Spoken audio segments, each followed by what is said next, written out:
یہ برکت عجیب چیز ہے. جس چیز میں برکت آ جائے اللہ اس چیز میں بندے کو پرسکون کر دیتے ہیں. اب اگلا کوشچن ذہن میں یہ پیدا ہوتا ہے کہ یہ برکت کیسے پیدا ہو سکتی ہے؟ تو چند اعمال ہیں کہ جن کے ذریعے سے انسان کی زندگی میں برکت آتی ہے. ذرا توجہ سے سن لیجئے تاکہ بات کو مکمل کریں. ان میں سب سے پہلے ہے تقوی بھری زندگی گزارنا، گناہوں سے بچنا، نیکوکاری کی زندگی گزارنا، معصیت سے خالی زندگی گزارنا، اس کو تقوی کہتے ہیں. احتیاط والی زندگی، ہماری زبان میں کہتے ہیں نا to be on the safe side, English میں کہتے ہیں اور یہ to be on the safe side. تو شریعت کے دائرے میں to be on the safe side رہ کر زندگی گزارنا، اس کو تقوی کہتے ہیں. اللہ تعالیٰ فرماتے ہیں وَلَوْ أَنَّ أَهْلَ الْقُرَىٰ آمَنُوا وَاتَّقَوْا لَفَتَحْنَا عَلَيْهِمْ بَرَكَاتٍ مِّنَ السَّمَاءِ وَالْأَرْضِ. اگر یہ بستی دیسوں والے ایمان لاتے، تقوی اختیار کرتے، ہم آسمان سے برکتوں کے دروازوں کو کھول دیتے. تو اس سے برکت آتی ہے. تو سب سے پہلا کام گناہوں سے بچنا، نیکی کی زندگی اختیار کرنا، اس سے انسان کی زندگی میں برکتیں آ جاتی ہیں. دوسری چیز اللہ کا ذکر کثرت کے ساتھ کرنا. اللہ کا ذکر کثرت کے ساتھ کرنا. کیوں؟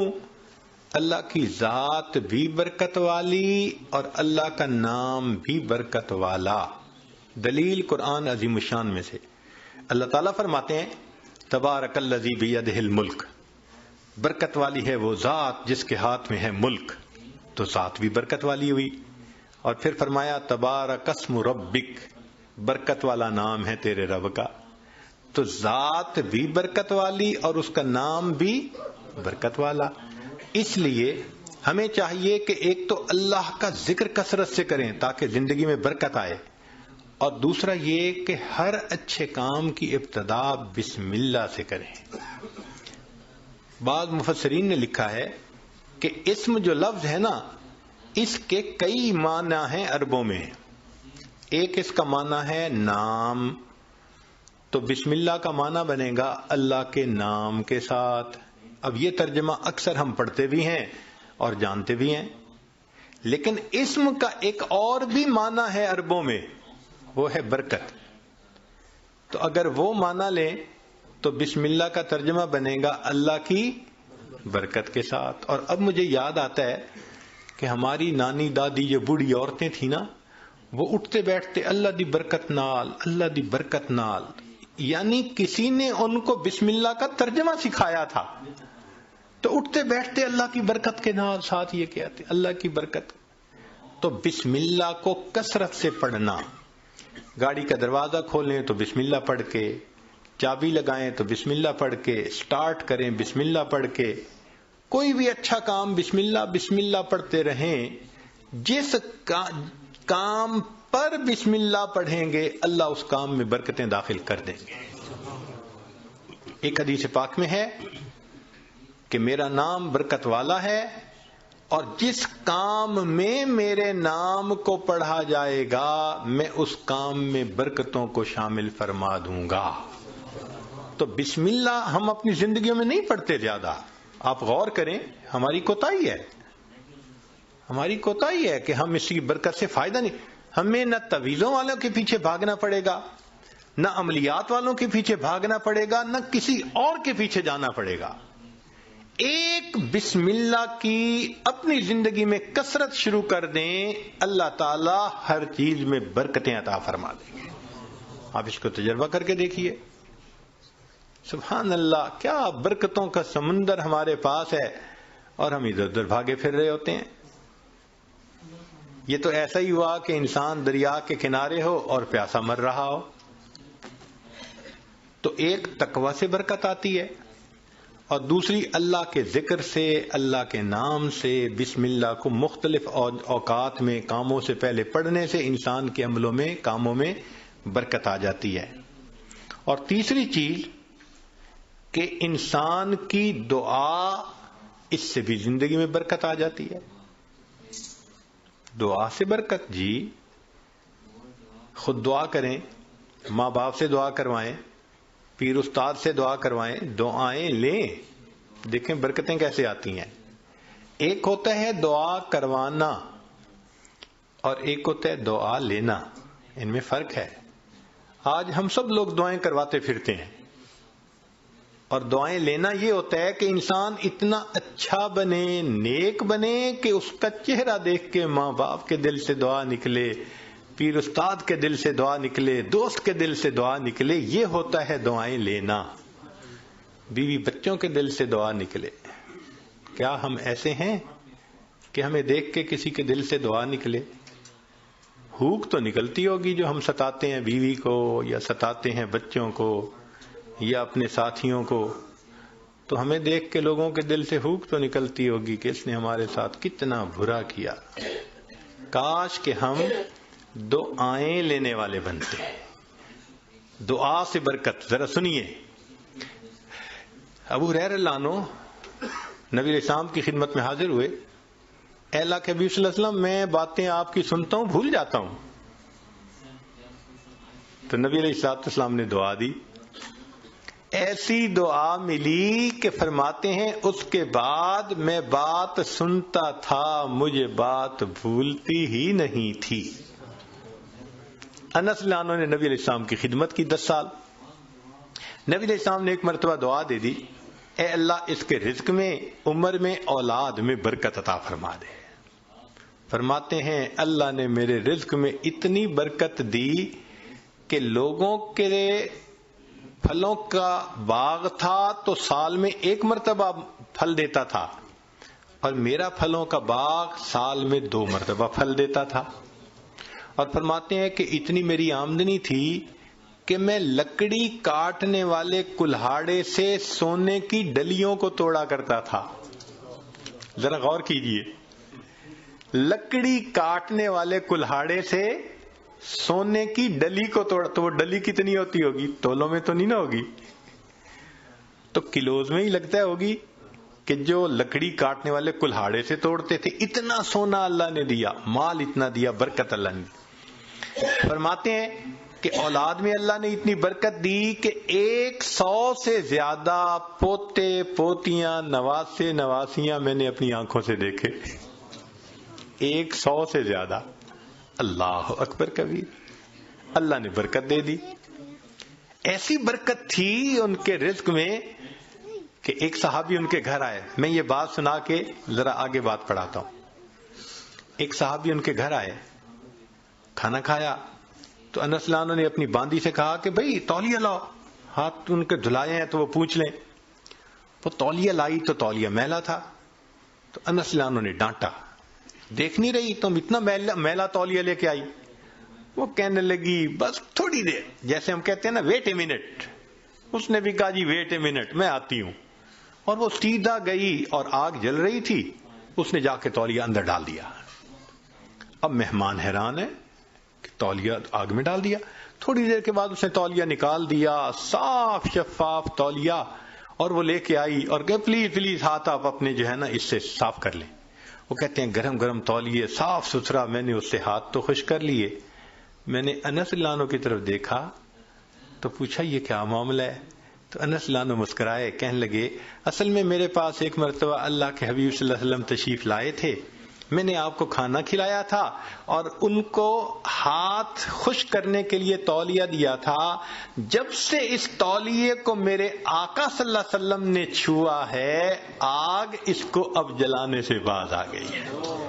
یہ میلا ہو جاتا ہے، ہم تنور میں ڈالتے ہیں، آگ میل کچیل کھا لیتی ہے، صاف تولیہ ہم باہر نکال لیتے ہیں۔ تو بھائی انہوں نے خدمت کی، اللہ کے حبیب صلی اللہ علیہ وسلم نے دعا دی۔ آپ بھی ماں باپ کی خدمت کر کے دعائیں لیں، بیوی بچوں کے ساتھ اچھا سلوک کریں، دعائیں لیں، دوست احباب سے دعائیں لیں، تو دعائیں لیں، پھر دیکھیں برکتیں کیسی آتی ہیں۔ تو دعا سے بھی انسان کی زندگی میں برکت آتی ہے۔ چنانچہ حضرت اختر تھانوی رحمۃ اللہ علیہ نے لکھا ہے کہ ایک ماں باپ تھے، ان کے 3 بیٹے تھے۔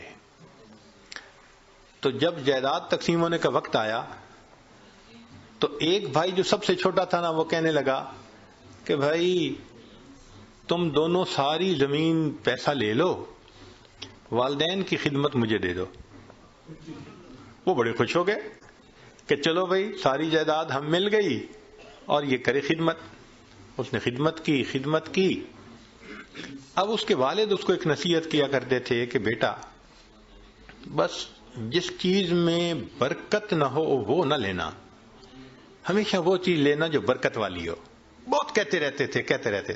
تو اس بچے کا مائنڈ سیٹ ہو گیا تھا کہ میں نے ہمیشہ برکت والی کوئی چیز لینی۔ ماں باپ فوت ہو گئے۔ اس نے ایک دن خواب میں دیکھا، کہنے والے نے کہا بھائی تم جو ہے نا وہ فلاں جگہ جاؤ تو پتھر کے نیچے 50 دینار پڑے ہوئے ہیں، لے لو۔ تو چونکہ مائنڈ سیٹ تھا برکت والا تو اس نے پوچھا ان 50 میں برکت ہوگی؟ انہوں نے کہا نہیں برکت نہیں ہے۔ انہوں نے کہا مجھے نہیں چاہیے۔ صبح اٹھا، بیوی کو خواب سنایا تو بیوی ماشاءاللہ پھر بیوی ہوتی ہے، کہنے لگی لے لو جا کے۔ اس نے کہا بھئی برکت نہیں، میں نہیں لوں گا۔ اس نے کہا نہ لینا، ذرا جا کے دیکھ تو لو نا پڑے بھی ہیں یا نہیں۔ اس نے کہا دیکھنے بھی نہیں ہے۔ خیر بات چلی گئی۔ اب کچھ دنوں بعد پھر اس نے خواب دیکھا، کہنے والے نے کہا بھئی فلاں جگہ 10 دینار رہ گئے ہیں، وہ لے لو جا کے۔ اس نے کہا برکت ہوگی؟ اس نے کہا برکت نہیں ہوگی۔ اس نے کہا مجھے نہیں چاہیے۔ صبح اٹھ کے بیوی کو خواب سنایا، اس نے کہا دیکھا آپ نے 40 کا نقصان کر دیا نا، پہلے لے لیتے تو 50 ملتے۔ میں تو اب بھی کہتی ہوں میرا مشورہ تو یہی ہے کہ جاؤ 10 ہی لے لو۔ اس نے کہا بھئی برکت والے نہیں، مجھے نہیں چاہیے۔ 10 بھی گئے۔ پھر کافی دنوں کے بعد خواب آیا، کسی نے کہا بھئی 1 دینار رہ گیا ہے، جاؤ اور فلاں جگہ سے لے لو۔ اس نے کہا برکت والا ہوگا؟ اس نے کہا ہاں برکت والا ہوگا۔ وہ صبح اٹھا، بیوی کو سنایا اور جا کے برکت والا دینار لے لیا۔ جب گھر لا رہا تھا تو اس کے دل میں خیال آیا بھئی بڑا عرصہ گزرا، کبھی کوئی اچھی ڈش نہیں بنی اور مزے کا کھانا نہیں کھایا، آج اللہ نے یہ 1 دینار دے دیا ہے تو چلو کچھ لے جاؤں۔ تو وہ گیا، مچھلی بک رہی تھی بڑی ساری، اس نے لے لی۔ مچھلی لے کے گھر آیا، بیوی کو کہا کہ دیکھو بھئی وہ دینار مل گیا تھا، میں نے اس میں سے کچھ خرچ کر کے یہ مچھلی لے لی کہ تم آج پکاؤ، کھانا تو اچھا کھائیں نا آج۔ اس نے کہا بہت اچھا۔ اب وہ جب مچھلی کو تیار کرنے لگی تو جب کاٹا تو اس کے پیٹ میں ایک ہیرا تھا، ڈائمنڈ تھا۔ اب اس نے اس کو نکالا تو چمکتا ہوا ڈائمنڈ۔ اس نے کہا میں تو جیولر کے پاس لے کے جاؤں گا۔ جیولر کے پاس لے کے گیا تو وہ دیکھ کے کہنے لگا تمہیں یہ ملا کہاں سے؟ اس نے کہا بھئی مجھے تو مچھلی کے پیٹ سے ملا۔ اس نے اس کو تولا، وہ اتنے کیرٹ کا ڈائمنڈ تھا کہ جب اس نے اس کی پیمنٹ کی تو اس بندے کے ساری زندگی کے خرچے سے وہ قیمت زیادہ تھی۔ ایک ہی مرتبہ اللہ نے پوری زندگی کا خرچہ دے دیا۔ اس کو کہتے ہیں برکت۔ ہمیں اصل میں کسی نے سکھایا ہی نہیں شروع سے کہ یہ بھی ایک مانگنے والی چیز ہوتی ہے۔ ہم اللہ سے یہ تو کہتے ہیں کہ ابھی 1000 پاؤنڈ ہے تو اللہ مجھے 2000 پاؤنڈ دے دے، 3000 دے دے۔ یہ تو کبھی نہ مانگا اللہ جو آپ نے دیا ہے اس میں برکت دے دیجئے، اسی میں برکت مل جائے۔ یقین سے عرض کرتا ہوں ہماری پریشانیاں آج ختم ہو جائیں۔ ہمیں کم نہیں دیا اللہ نے، لیکن ان میں چونکہ برکت نہیں، مسئلے حل نہیں ہوتے، تو اللہ سے برکت مانگیے۔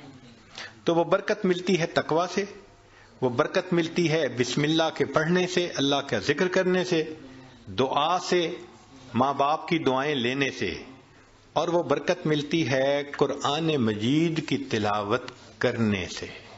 دلیل حدیث پاک سے نبی علیہ السلام نے فرمایا تبرک بالقرآن فإنہ کلام اللہ، تم قرآن سے برکت حاصل کرو، یہ اللہ کا کلام ہے۔ اب آپ بتائیے کہ ہمارے گھروں میں کتنے لوگ ہیں جو باقاعدگی سے روزانہ گھر میں تلاوت کرتے ہیں؟ ہفتوں گزر جاتے ہیں، مہینوں گزر جاتے ہیں۔ عام بندوں تو کیا بات کرنی، نمازی بندے تلاوت نہیں ہوتی۔ تو جب گھر میں نماز کی قرآن کی تلاوت ہی نہیں ہوتی تو برکت کہاں سے آئے گی بھائی؟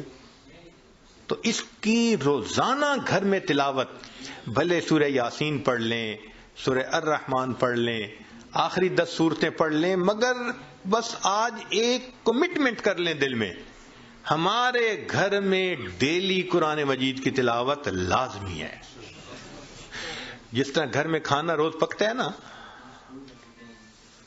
اسی طرح یہ روحانی کھانا بھی روز پکنا چاہیے، روز قرآن کی تلاوت ہونی چاہیے. تو قرآن مجید کی تلاوت سے برکت ہے. بیوی بھی پڑھے، بچے بھی پڑھیں، میاں بھی پڑھے، دیکھو برکتیں کیسے آتی ہیں. اور آخری چیز کہ فرمایا کہ حج اور عمرہ کرنے سے زندگی میں برکت آتی ہے. اللہ تعالیٰ اپنے گھر کے بارے میں فرماتے ہیں مبارکن ہدی للعالمین. تو مبارکن کا کیا مطلب ہوتا ہے؟ برکت والا گھر ہے. اسی لیے نبی علیہ السلام کی خدمت میں اگر کوئی رزق کی تنگی کا کہتا تھا نا، تو نبی علیہ السلام فرماتے تھے جاؤ حج یا عمرہ کر کے آؤ. اور ایک حدیث پاک میں ہے بار بار حج یا عمرہ کرنا انسان کے رزق کی تنگی کو ختم کروا دیتا ہے. تو ظاہرہ تو لگتا ہے کہ اس کے اوپر 1000 پاؤنڈ لگیں گے، مگر اخلاص کے ساتھ اگر کرے تو یہ نہیں پتہ چلتا کہ بھئی 10 کے بدلے اللہ تعالی 10,000 واپس دے دیں گے. تو ان اعمال سے برکت بڑھتی ہے. ہم ان اعمال کو اپنائیں تاکہ اللہ رب العزت ہمیں برکتیں عطا فرمائیں. اب آخری بات کہ کچھ اعمال سے تو برکت بڑھتی ہے اور کچھ اعمال سے برکت گھٹتی بھی ہے، وہ بھی پتہ ہونا چاہیے.